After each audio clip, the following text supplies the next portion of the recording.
सर्वांच्या वतीनं देशाचे विकास पुरुष नितीनजी गडकरी साहेब आणि माजी मुख्यमंत्री आणि महाराष्ट्राचे नेते खासदार अशोकराव चव्हाण साहेबांचं सुद्धा आपल्या लातूर जिल्ह्यामध्ये लातूर जिल्ह्याचा सुपुत्र म्हणून मनपूर्वक या ठिकाणी मी स्वागत करतो। मित्रांनो, लोकसभेची आणि देशाची अत्यंत महत्त्वाची निवडणूक आहे। अरविंद पाटील निलंगेकर साहेबांनी अतिशय अभ्यासपूर्ण त्यांचं भाषण त्या ठिकाणी झालं। गेली 10 वर्ष नरेंद्र मोदी साहेबांनी ज्या पद्धतीनं या भारतामध्ये विकासाची गती विकास कामं त्या ठिकाणी केले, जे धोरण केलेत, जे निर्णय घेतलेत, ते तुम्हाला त्या ठिकाणी सांगितलं। अनेक महत्त्वाकांक्षी निर्णय आपल्या देशामध्ये या 10 वर्षामध्ये त्या ठिकाणी झालेले आहेत। मी 2-3 गोष्टीचा उल्लेख फक्त या ठिकाणी करेन। आज माझ्या मायमावल्या मोठ्या प्रमाणावरती ग्रामीण भागामधून 45 डिग्री टेम्परेचर असताना सुद्धा इथं मोठ्या संख्येने आलेले आहेत। त्या मावमावल्यांसाठी मोदीजी साहेबांनी आणि गडकरी साहेबांनी काय केलंय तर ग्रामीण भागामध्ये माझी मायमावली ज्यावेळेस ती विहिरीवरती हापशावरती पाण्यासाठी जात होती, डोक्यावरती हांडा घेऊन घागर घेऊन, त्यांच्यासाठी जलजीवन मिशन आणलं। त्या जलजीवन मिशनच्या माध्यमातून प्रत्येक व्यक्तीला, प्रत्येक माझ्या मायमावलीला शुद्ध पाणी देण्याचा निर्णय त्यांनी त्या ठिकाणी घेतला आणि प्रत्येक घरामध्ये नळ आणून देण्याचं काम, एवढं मोठं काम नरेंद्र मोदी साहेबांनी या 10 वर्षामध्ये त्या ठिकाणी केलेलं आहे। डिसेंबर 2024 पर्यंत प्रत्येकाच्या घरामध्ये ग्रामीण भागामध्ये 55 लिटर प्रमाणे त्या ठिकाणी पाणी येणार आहे। दुसरं महत्त्वाचं म्हणजे तुम्हा सर्वांचं एक स्वप्न होतं राम मंदिराचं। 500 वर्षापूर्वीचं स्वप्न होतं ते नरेंद्र मोदी साहेबांनी ते स्वप्न आपलं पूर्ण करून दिलं। 22 जानेवारी राम मंदिराचा लोकार्पण सोहळा आपण उघड्या डोळ्याने पाहिला का नाही पाहिला ना? आणि त्या दिवशीच नरेंद्र मोदी साहेबांनी काय सांगितलं की आता देवाकडून देशाकडे जायचंय आणि रामाकडून राष्ट्राकडे जायचंय, हा संकल्प त्या ठिकाणी व्यक्त केला। तो संकल्पामध्येच सगळं काही आलं। सर्व जाती धर्माला, सर्व समाज घटकाला घेऊन आपल्याला देशाची प्रगती त्या ठिकाणी करायची आहे।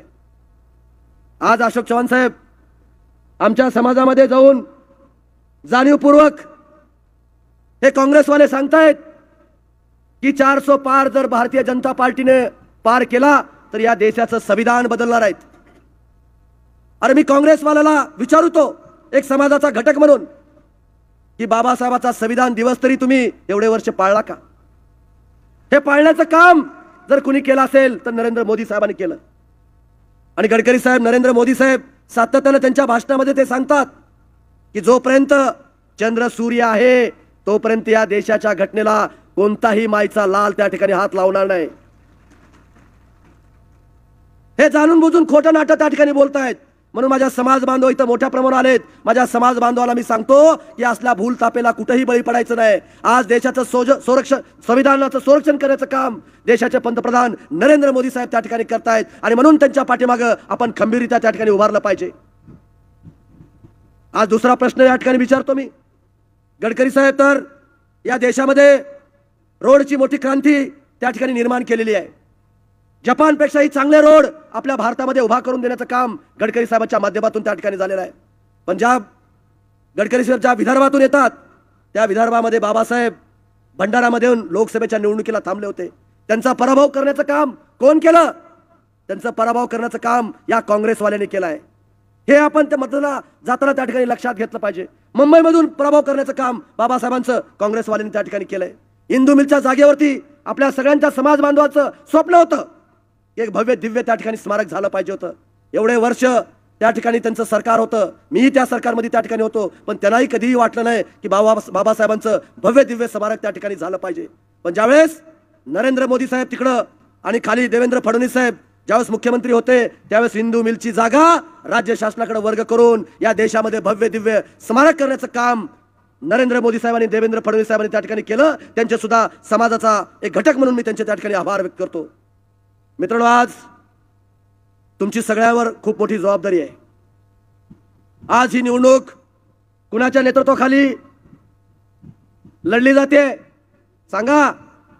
संभाजी भैया आपल्या जिल्ह्याचे तर ते नेते आहेत, पण मराठवाड्याचे सुद्धा आता ते नेते आहेत।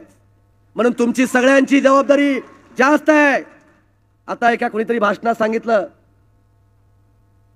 शिवाजी माने साहेबांनी सांगितलं की भाऊ तुम्ही मंत्री झालात, पण आता आमच्या संभाजी भाईला कधी? अरे इथं करणारे इथं व्यक्ती आले, त्याचं नाव नितीन गडकरी साहेब आहे. आणि म्हणून तुम्हाला सांगतो 4 जूनच्या नंतर माजी मंत्री म्हणत नाही, त्यांना भावी मंत्री म्हणतो आणि भावी पालकमंत्री या ठिकाणी म्हणतो. पण तुमच्या सगळ्यांची जबाबदारी आहे की ज्यावेळेस जेवढी लीड होती त्याच्यापेक्षा मोठी लीड निलंगा विधानसभा मतदारसंघातून सुधाकरराव श्रंगारे साहेबांना त्या ठिकाणी देण्याची जबाबदारी तुमची आणि आमची आहे. आणि ती त्या ठिकाणी आपण करावं. खूप काय बोलण्यासारखं आहे. नितीन गडकरी साहेबांना आपल्याला ऐकायचंय, माननीय अशोकराव चव्हाण साहेबांना आपल्याला ऐकायचंय. आज एवढंच मी या जिल्ह्याचा मंत्री म्हणून